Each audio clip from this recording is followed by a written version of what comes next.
Habari zenu. Leo nakwenda kuelezea sio kila nchi Ulaya itakwenda kuongea Kiingereza. Na sio kila nchi inaongea Kiingereza. Kuna nchi kila nchi inaongea lugha yake.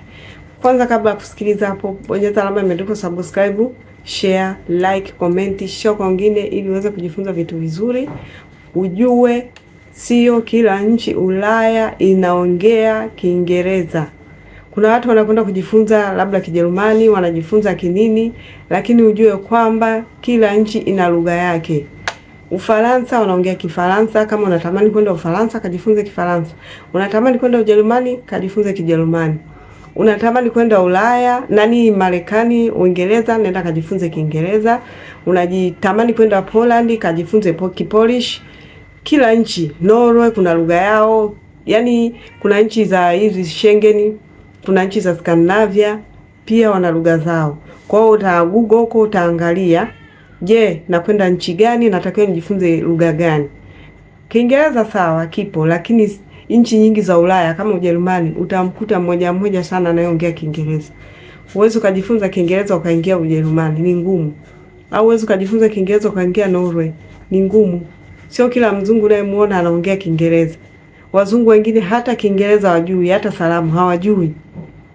Kwa hiyo kama wewe una nia kuingia Ulaya, una nia kuingia nchi yoyote ile unayoitamani wewe, mbali na Uingereza na Marekani, nchi wanazoongea Kiingereza, unatamani kuingia, kwa hiyo nenda kajifunze lugha yao. Nchi za Schengen ziko nyingi kama 28 hivi. Utaangalia nchi unayotamani kwenda.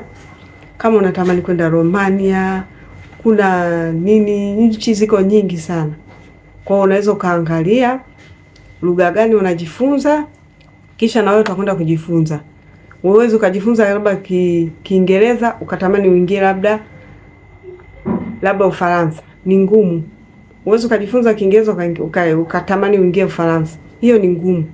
Kwa sababu Wafaransa wengi wanaongea sana Kifaransa kama nilivyoelezea.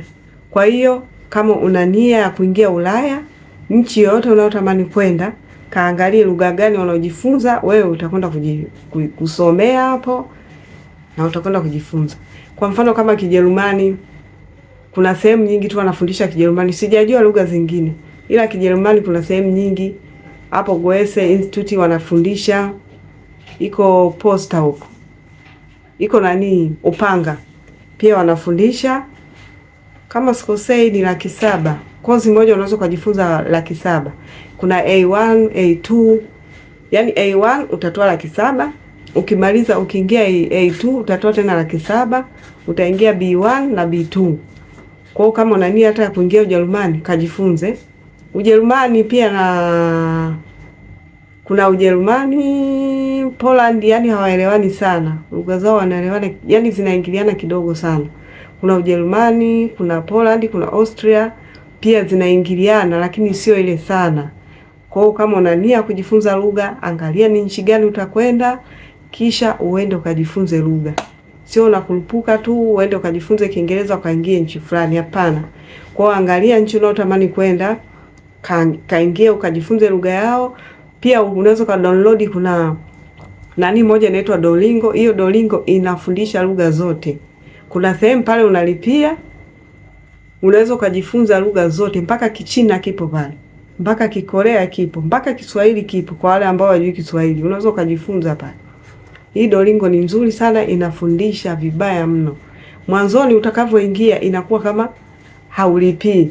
Yaani inakuwa kama inakupa bure. Kadri unavyozidi kwenda mbele itakuna sehemu uanze kulipia. Kwa hiyo unaweza kulipia pale, gharama yake sio kubwa, ni ndogo tu. Utalipia pale, ukishalipia unakwenda kujifunza lugha. Asanteni kwa kunisikiliza.